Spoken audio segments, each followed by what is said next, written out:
Welcome to the Sharkpreneur podcast with Kevin Harrington and Seth Greene. Kevin Harrington is the inventor of the infomercial, one of the original sharks from the hit TV show Shark Tank, and has generated over $5 billion in TV and digital direct response sales. Seth Greene is the world's first trusted authority on cutting-edge direct response marketing, a best-selling author, and the only 3-time Marketer of the Year nominee. On the podcast, Kevin and Seth interview sharkpreneurs who share straight talk on what it takes to explode your business. Why do so many businesses struggle while others seem to explode overnight? Do you wish you had the secret to this type of exponential growth? Now, I've scaled more than 20 businesses to over $100 million, and it's not just luck. In my new book with Mark Tim, Mentor to Millions, you'll learn the repeatable framework I use in all my business ventures for massive success. Order at kevinmentor.com and get over $1,000 in bonuses. Head to kevinmentor.com. Welcome to the podcast. This is your co-host, Seth Greene. Today, I have the good fortune to be joined by Alain Roman, a estate planning attorney in Florida. We're going to talk about his incredible background and some amazing ways to protect yourself and your business. Alain, thanks so much for joining us. No, thank you, Seth. Thank you for having me. Our pleasure. Let's go back in time a little bit. You got started, you were born in Havana, Cuba. Can you talk a little bit about your journey, not only to the area of law you're in, but let's get started with your journey to the United States. Of course. I got out of Cuba when I was 8 years old, very small. My family, we went to Dominican Republic after that. We spent about 3 years there. So I've been in the United States since I'm 12, living in Miami all that time. I feel like I visited a lot of cities in the United States, but there's nothing like Miami. I feel like I have to say that. And, went to middle school, high school, did everything here, went to FIU. Graduated political science degree. And after I graduated from college, I did a little bit of financial advising. I got some licenses to sell life insurance, and I worked for State Farm and a small agency. And that got me into working with, elderly folk, helping them, manage some of their assets, or talking about money, talking about business, protecting the family. That led me to apply to St. Thomas School of Law. I went to St. Thomas here in Miami. That took about 3 years. I was fortunate enough to graduate second in my class. Wow. And that gave me the opportunity to go to NYU, New York, and get a master's in tax.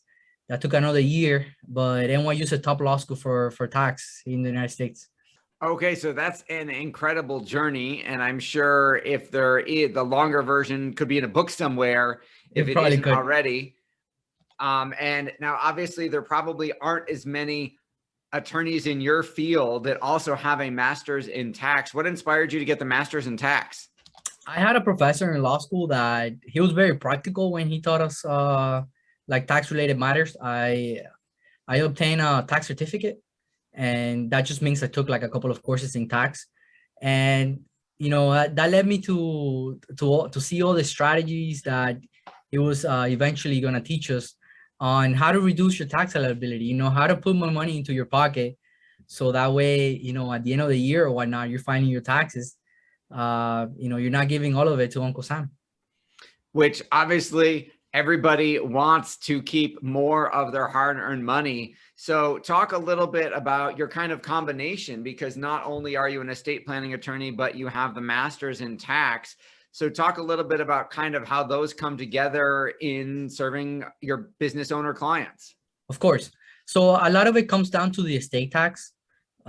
Here in the United States, especially for domestic individuals, for high net worth individuals, right now, the law is 11 million plus inflation. That means that if your state, meaning everything you own, all your net worth in the United States and around the world, is over $11 million, 11.6 right now with inflation, the United States charges you a tax over 40% of everything over 11.6. There's some additional rules, like if you're married, you can use your spouse's also 11.6 to basically combine them together. But for a lot of high net worth clients, the goal is to reduce the number that we're gonna pay in taxes at the end of the day. So if somebody's worth $30 million and they do no planning at all, they're paying tax on almost $19 million, and 40% of $19 million could be a lot of money. It could make the heirs, the beneficiaries of that person, eventually have to sell the business or have to sell a bunch of assets in order for them to be able to pay the tax, because the IRS is not waiting for that money. And so, yep, keep going. well, sorry. And the second way that I usually help is usually when I help a lot of my clients create businesses, especially here in Florida. We use the tax knowledge in order to decide which company is going to be best, what tax election to make on those companies, depending on the type of business that the client wants to make. And based on all the circumstances, all the factors that we take into consideration, then we'll make some recommendations to the client and see, look, our next election is going to be good here, or you're just investing in real estate. Let's keep it how you are. Maybe it's a partnership, maybe it's a sole proprietor. It depends on what company we end up creating. All right. So what are some of the biggest mistakes that you see your business owners making when it comes to reducing their taxes or planning their estate that you're helping them fix? Of course, at the end of the day, I think the biggest mistake is waiting too long. A lot of people just feel that, oh, I'll get to the estate planning when I'm dying or when I'm old. And that is the last thing. But actually working with a estate planner, it doesn't, regardless of what state you are, I practice in Florida. I'm only licensed to practice in Florida, unless it's something that is federal. But every state has different laws as far as estate planning is related, and also as far as asset protection is related. Some states have more favorable laws regarding companies or regarding your estate plan or asset protection that your estate planner can guide you to in order to protect your business in the case of a lawsuit, in the case of death, in the case of a bad partnership, a partnership going wrong, all those things that you might not think that have some estate planning implications, might have actually estate planning indications. And the earlier we start, the better it's going to be, because a lot of the strategies that we use for estate planning, sometimes they take a few years in order to implement. It's not something that we do, we meet one day and the next week we already have your estate plan in place. Sometimes, it takes years, like for some gifting strategies to take place. It might take 10, 15 years in order to reduce your estate with one of those strategies. Absolutely. Talk a little bit about how you're helping folks avoid the high cost and length of time in terms of probate. Okay, in probate, we have many different options. In Florida, I think one of the main strategies to use to avoid probate is creating trust. I'm 100% sure that every state has some type of trust mechanism in order to avoid probate. From my understanding, Florida is one of the most expensive and one of the most lengthiest probate process, but I believe California is even worse than Florida, from what I heard from some of my colleagues over there in California, especially dealing with with the state tax and all those things that they have over there. But the first thing that we want to do is especially in Florida, when I talk about a lot of what I'm going to say is Florida related, because unfortunately I cannot do any legal advice in other states because I'm not licensed. But always talk to your professional in the state that you live in, and I'm pretty sure they can advise you as to your state. But a lot of this is very general, and most states have pretty much similar laws. But we want to just get the property out of your name. That's the main thing in probate. Usually probate, the way it works, if something is titled under your name, so let's say your home, your primary home, or the business is under your name solely, or you have some asset that is solely titled under your name over somebody else does not have a beneficiary, then it's going to go through probate. For a lot of folks, usually the easiest thing to do is to add a beneficiary to your bank account, add a beneficiary to your investment account. You can go to your life insurance, add a beneficiary. You can go to your IRA, individual retirement account, add a beneficiary. That is what we call a contractual relationship, meaning that the bank, the financial institution will give the money to whoever you designate as that beneficiary. There's strategies there in order for the beneficiary not to get to receive the money right away. But that is the number one thing to avoid probate. And you will be amazed, Seth, how many people forget to list their beneficiaries under their bank account, under their investment account. And then we have to go through probate, pay the attorney like myself 3% of the assets a lot of the time, or an hourly fee in order to recover those funds, when a simple planning could have avoided that. And the second thing is create a trust. The way we take things out of your name is creating a revocable trust. The revocable trust allows you to nominate a trustee, somebody else to administer. During your life, you're probably going to be your own trustee. You're going to be administering your own money, your own fund, your own trust. You're going to have 100% control. You don't have to give any notices or nothing to your beneficiaries. They cannot control what you do. So that's a lot of fears that a lot of my clients have. Oh, if I create a trust, do I need to tell my kids? Do my kids need to consent in order for me to sell the property? So we're not under a revocable trust. For clients that are a little bit more wealthier and we're worried about the state tax, then for those clients, we might create irrevocable trust. The main difference is that once you create an irrevocable trust, is basically you can no longer change it except certain circumstances. But for the common folk, especially somebody that has less than 11 million at this point, we're creating a lot of revocable trust in order to help those people. Absolutely. And I would imagine the majority of our listeners are probably falling under that $11 million cap. Now, when you talk about taxation, not just from an estate planning perspective, I know that you've kind of said that a lot of times accountants report what has already happened. How does your advanced training and education allow you to help kind of predict the future and say, here's the changes we need to make in advance to reduce that tax bill? Of course.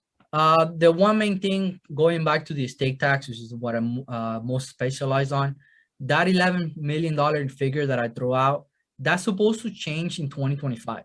So that was based on the 2017 TCJA, the acronyms for the tax job, and forgot the other two words. But basically, that's going to keep the state tax at 11.6 with inflation at this point until 2025. We don't know what's going to happen. We don't know what the current administration is going to do. I seen numbers thrown out as low as $3 million by the Biden administration.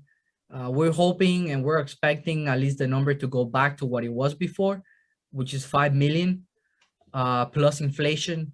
Hopefully, depending on who's in power in Congress, we don't know whether it's going to be Republicans or Democrats. That's going to change, but we're preparing for a lot of our clients. So if you fall anywhere between that $5 and $11 million estate, you should definitely talk to a estate planner. And the other way is planning for, if you're going to sell a business, or if you're going to do gifting strategies, or give away some of your properties, you want to talk to a estate planning attorney, or you want to talk to a tax attorney. And the reason for that is that in the United States, we have basis rules. That means when you transfer property or by gift, usually that person will receive the same basis that you had. And a lot of the times, inheriting property is going to save your beneficiary a lot of money. And let me give you a quick example.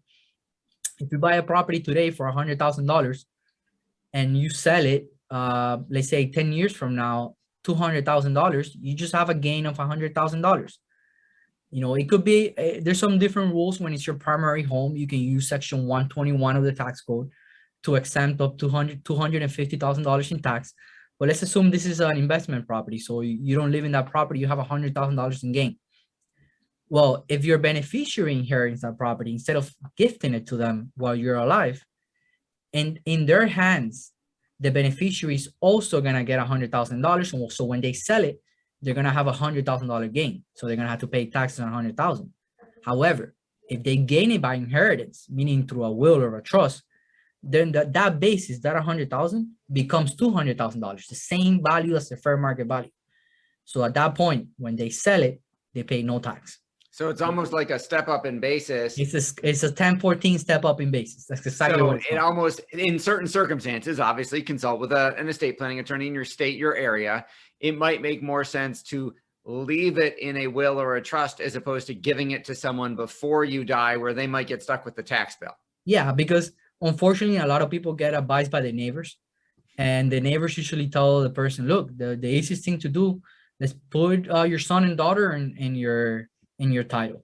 You know, do a quick claim deed, add him to the title, so when you pass away, he gets it. Yeah, it avoids probate, but sometimes on a tax benefit, it won't provide the tax benefit that you may want to get, especially if son and daughter are really not interested in living in the property. All they want to do is sell it or rent it out, you know, after mom and dad passes away, you know, to get some rental income, some passive income, or just sell it because they need the money. You have said before on some of your videos, you've talked about how people fail to plan. Why do you think people either forget about it, don't do it, put it off, or leave it till it's too late? You know, unfortunately, we never know when we're going to pass away. And that's something that we learned a lot through COVID, through this last year, this pandemic, that anybody could die at any point. I have clients that I have helped them with the probate, you know, 32 years old, 22 years old, older folks in their 70s or 80s, but it can happen at any moment. And the second thing why I think a lot of people shouldn't put it off, especially elderly individual, is that we don't know how their capacity is going to be, their mental capacity.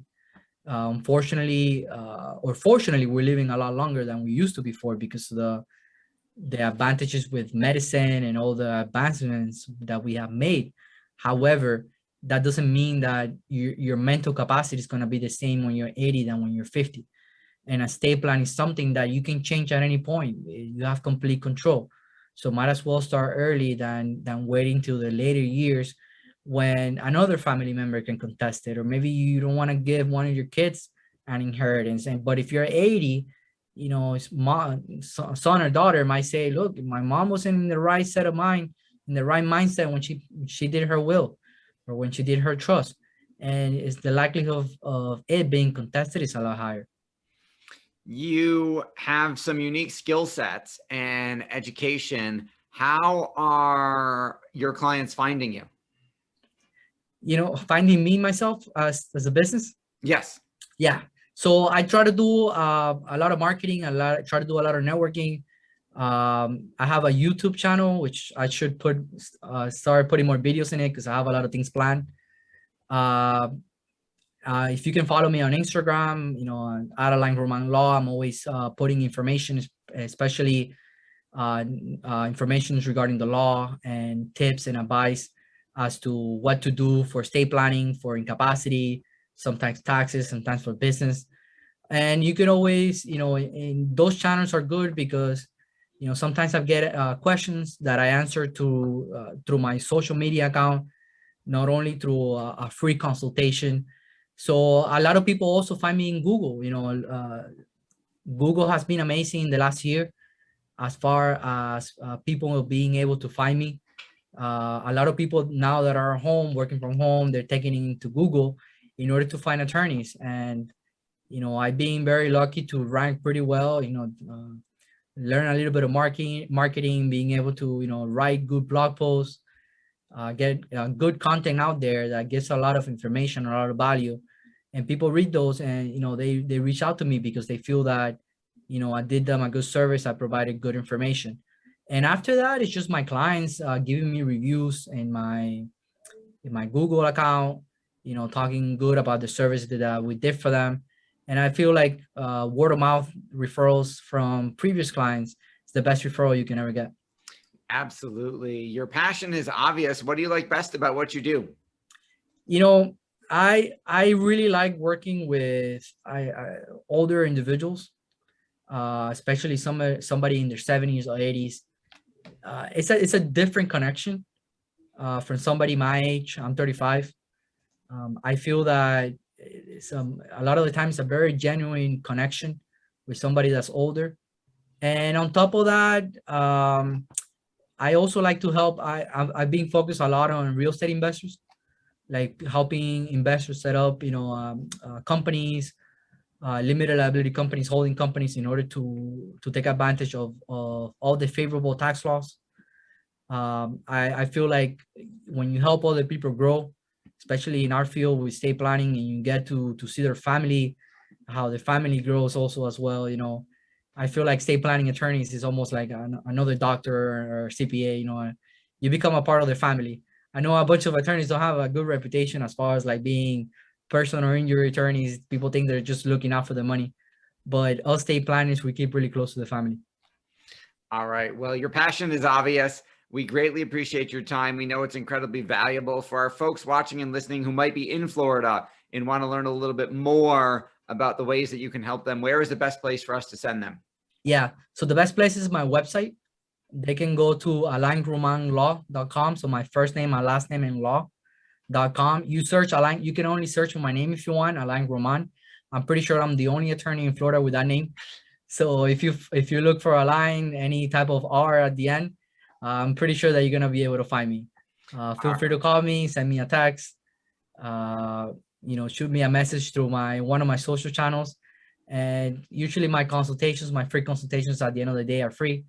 We'll have a 10-15 minute conversation, and we'll determine if it's something that I can do for you or not. But I'm always free to talk to people and answer all the questions that I may. All right. Well, we greatly appreciate your time. This has been Seth Greene with Alain Roman of AlainRomanLaw.com. Alain, thanks again for joining us. Thank you, Seth. Appreciate it. Thanks, everybody, for watching or listening. We'll talk to you or see you next time. Do you need money to fund your idea, product, or service? Are you ready to take your business to the next level but need capital to get it done? Kevin Harrington has heard more than 50,000 pitches and knows how to help you make the perfect pitch to get the funding for your entrepreneurial dream. He's distilled the process down in his perfect pitch cheat sheet, and it's yours for free. Just text PITCH to him right now at 727-888-2100. Text PITCH to 727-888-2100 right now and claim your free perfect pitch cheat sheet. Text PITCH to 727-888-2100 to start funding your dream today. This show has been produced by Market Domination, LLC. To discover how you can have your own show completely done for you and turn it into a real published book and become the authority in your marketplace, go to www.marketdominationllc.com/podcast offer.